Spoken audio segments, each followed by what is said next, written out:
తిరుమల శ్రీవారికి పుచ్చకాయల నిషేధానికి లింక్ ఏమిటి?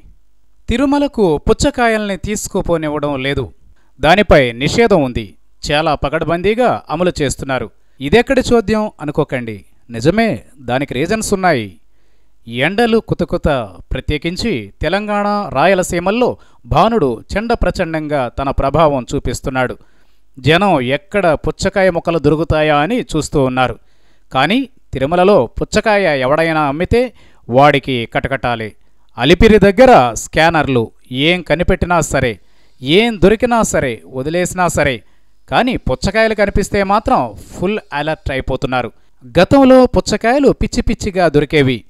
ఇప్పుడు ఈ దుస్థితి ఏమిటి దేవుడా అని ఎలుగెత్తి ప్రశ్నించినా ఆ శ్రీవారు కూడా ఏమీ మాట్లాడే స్థితి లేదు. ఇదేమిట్రా బాబు అని అడిగితే కాస్త తాపీగా సెక్యూరిటీ వాళ్ళు చెబుతున్నది ఏమిటంటే, పుచ్చకాయలు తింటారు, కాలినడకన అసలే ఆయాసం, ఎండల వేడిమి, ఎడాపెడా ఆ తొక్కల్ని ఆ పక్కనే పారేస్తున్నారు.